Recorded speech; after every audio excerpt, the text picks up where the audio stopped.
Polda Sumatera Utara hancurkan gubuk yang digunakan untuk narkoba dan perjudian di sepanjang Medan Brastagi.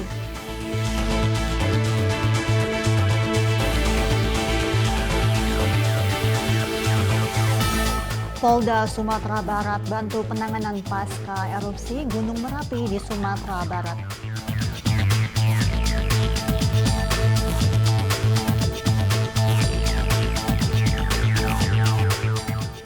Kurang dari 24 jam, 5 pelaku pengeroyok anggota TNI di Gerobokan diamankan.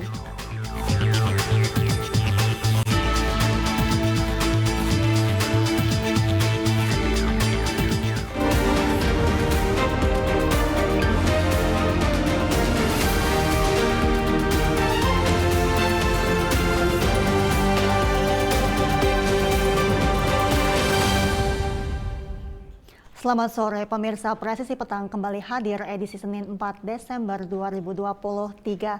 Selain 3 berita utama tadi, selama 1 jam ke depan kami juga telah menyiapkan sejumlah informasi terkini lainnya. Saya Mentari Detanzil, inilah Presisi Petang selengkapnya.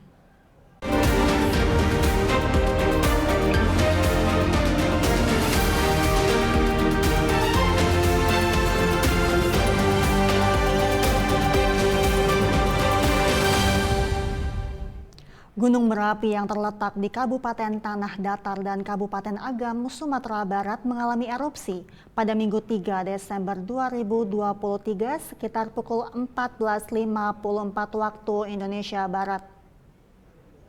Berdasarkan data Pusat Vulkanologi dan Mitigasi Bencana Geologi (PVMBG), erupsi Gunung Merapi terekam pada seismogram dengan amplitudo maksimum 30 mm dan durasi kurang lebih 4 menit 41 detik dengan tinggi kolom abu teramati kurang lebih 3.000 meter di atas puncak. Erupsi gunung tersebut dilaporkan menghasilkan kolom abu berwarna kelabu dengan intensitas tebal yang condong ke arah timur. Hingga Senin 4 Desember 2023, erupsi Gunung Merapi yang memiliki ketinggian 5.891 meter di atas permukaan laut tersebut masih terjadi dengan tinggi kolom abu teramati kurang lebih 800 meter di atas puncak. Dari data Pusat Vulkanologi dan Mitigasi Bencana Geologi, erupsi tersebut terekam pada seismograf dengan amplitudo maksimum dan durasi 68 detik. Saat ini, Gunung Merapi berada pada status level 2 waspada dan masyarakat di sekitar Gunung Merapi serta pengunjung atau wisatawan tidak diperbolehkan mendaki Gunung Merapi pada radius 3 km dari kawah atau puncak. Dan untuk mengetahui lebih lanjut terkait erupsi Gunung Merapi, Sumatera Barat, serta penanganan pasca erupsi, kita telah bergabung dengan Kabid Humas Polda Sumatera Barat, Kombes Pol Dwi Sulistiawan. Selamat sore Pak Dwi Sulistiawan, salam presisi. Selamat sore Mbak, salam presisi. Sehat Bapak? Alhamdulillah sehat. Alhamdulillah. Bapak, terkait Polri menurunkan sejumlah personilnya untuk membantu penanganan bencana alam usai meletusnya Gunung Merapi yang terjadi di Kabupaten Tanah Datar pada Minggu kemarin. Hingga saat ini terdapat 45 kali letusan dan 59 kali hembusan. Lalu bagaimana kondisi di area erupsi Gunung Merapi saat ini? Ya, terima kasih Mbak. Jadi saya mulai dari kemarin, hari Minggu tepatnya pada pukul 14.54, Gunung Merapi di Kabupaten Tanah Datar dan Agam. Jadi ada 2 kabupaten di sini. Kemudian untuk Polresnya itu ada 3 Polres. Polres masuk pada Polres Bukit Tinggi, kemudian Polres Padang Panjang, dan Polres Tanah Datar. Jadi Polres Agam sendiri nggak masuk, hanya kalau di wilayah administrasinya itu masuk wilayah Agam. Tapi di wilayah hukumnya itu Polres Bukit Tinggi, Polres Padang Panjang, kemudian Polres Tanah Datar. Nah, setelah terjadi erupsi, Bapak Kapolda langsung memerintahkan kepada 3 Polres tersebut untuk segera menggerakkan anggotanya, mulai dari memantau, kemudian termasuk sampai mengevakuasi. Jadi kebetulan juga arah menuju ke TKP letak erupsi itu ada tiga jalan. Jalan yang pertama itu melalui wilayah Bukit Tinggi, kemudian melalui tanah datar, kemudian melalui Padang Panjang. Kebetulan yang lebih dekat melalui Padang Panjang, sehingga pergerakan personil untuk membantu mengevakuasi itu melalui wilayah Padang Panjang, Mbak. Kemudian untuk dampaknya sampai saat ini itu masih mengalami erupsi walaupun sudah kecil tingkatnya, gitu, tidak seperti hari kemarin. Dari hasil evakuasi gabungan antara Polri dengan pihak SAR dan TNI, informasi terakhir ada 11 orang yang meninggal dunia. Itu seluruhnya ternyata pendaki gunung, Mbak. Jadi tidak ada yang dari masyarakat di seputaran lokasi. Ternyata mereka dari pendaki gunung semua sebagai korbannya. Dan mulai tadi pagi juga sudah kita tambah untuk pengerahan kekuatan personil dari Polda, termasuk dari Dokes Polda Sumbar, saat ini sudah mendirikan pos antemortem dan postmortem, di mana pos antemortem ini adalah kegunaannya untuk melayani kesehatan masyarakat yang terdampak dari erupsi, ya, kesehatan. Sedangkan untuk postmortem itu adalah nanti untuk mengidentifikasi korban-korban yang meninggal dunia, Mbak. Baik, Demikian, Mbak. baik. Bagaimana dengan proses evakuasi yang dilakukan hingga saat ini untuk 12 pendaki yang masih belum ditemukan, Bapak? Apakah proses pencarian masih berlangsung hingga sore ini? Oh ya, Mbak. Jadi untuk proses evakuasi saat ini justru tambah banyak lagi personil yang dikerahkan, termasuk juga dari instansi terkait ini lebih banyak lagi. Hanya terkendala dengan cuaca.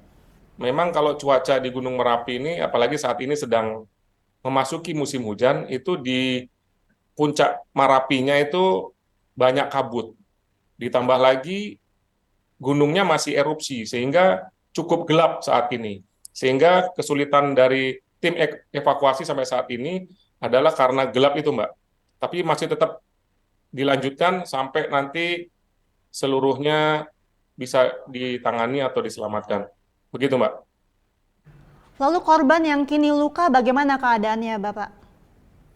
Untuk korban yang luka, yang kritis itu ada 3, kemudian sudah tinggal 1 yang masih perjalanan dievakuasi, itu bisa tertangani semua, termasuk untuk perkembangan terakhir jenazah yang 11 meninggal dunia itu juga sudah mulai berdatangan. Kemungkinan nanti setelah adanya hasil dari pos mortem, mungkin identitas daripada korban-korban ini mungkin bisa ditemukan. Nah, nanti mungkin kita akan mengadakan press release, Mbak. Baik, lalu berapa kilometer radius berbahaya atau mungkin ada area yang harus dihindari dari aktivitas warga masyarakat sekitar? Nah, jadi sesuai dengan peringatan dari BMKG bahwa daerah larangan itu kurang lebih 3 kilometer dari pusat erupsi, ya, sehingga masyarakat dihimbau untuk segera meninggalkan lokasi kurang lebih 3 kilometer. Selebihnya masih bisa, Mbak. Hanya dampaknya di sana itu debu-debu dan sedikit pasir, sehingga bisa diatasi dengan penggunaan masker pada masyarakat. Demikian, Mbak. Jika tadi Bapak sudah menyampaikan juga bahwa aktivitas erupsi masih berlangsung meski sudah mulai berkurang intensitasnya, apakah masih ada abu vulkanik atau batu kerikil? Nah, jadi sampai saat ini masih ada, hanya jangkauannya sudah tidak jauh lagi. Jangkauannya masih ada debu-debu, kemudian masih ada kerikil-kerikil pasir, itu masih ada, tapi jangkauannya sudah tidak sejauh dari hari kemarin, Mbak. Jadi di seputaran 3 kilometer itu aja masih ada untuk semburan-semburan dari debu dan pasir-pasir yang agak besar seperti kerikil, Mbak. Baik, lalu apakah sudah ada instruksi mengungsi untuk masyarakat sekitar area Gunung Merapi tersebut? Sudah ada, Mbak. Jadi ketika kejadian erupsi itu dari BMKG bekerjasama dengan Pemda juga dengan TNI Polri itu langsung kita mensosialisasikan untuk masyarakat yang masih berada di seputaran TKP untuk segera mengungsi, menghindar dari kurang lebih 3 kilometer dari lokasi erupsi itu, Mbak. Jadi himbauan tetap kita laksanakan sampai saat ini, termasuk himbauan kepada masyarakat bahwa kami dari Polda Sumbar itu sudah mendirikan pos antemortem, gitu kan, agar masyarakat sudah nggak bingung-bingung lagi mencari tempat di mana dia harus berobat, seperti itu, Mbak. Termasuk alamatnya di mana, itu kita sudah sosialisasikan, Mbak, biar masyarakat benar-benar fokus tahu di mana tempat mereka akan berobat. Demikian, Mbak. Baik, untuk keluarga yang masih menanti informasi terkait anggota keluarga yang masih hilang hingga saat ini, mungkin bisa diinformasikan Bapak, mereka harus mencari informasi kemana? Ya, jadi kita juga sudah membuat posko media center, Mbak. Posko media center kita juga sudah buat. Nah, ini kita melekat, ya, melekat di pintu dari arah Padang Panjang. Di poskonya itu dari jalan yang menuju ke lokasi erupsi, tapi yang melalui wilayah Padang Panjang. Nah, itu yang sudah kita buat posko media center bergabung dengan instansi lain. Nah, mungkin masyarakat-masyarakat yang ingin mengadu, yang merasa kehilangan keluarganya, nah bisa langsung aja ke pos yang arahnya dari Padang Panjang. Gitu, Mbak. Baik, semoga 12 pendaki lainnya akan segera ditemukan, Bapak. Terima kasih Kabid Humas Polda Sumatera Barat, Kombes Pol Dwi Sulistiawan. Salam presisi. Nah, terima kasih, Mbak. Salam presisi. Pemirsa tetaplah bersama kami, Presisi Petang akan segera kembali.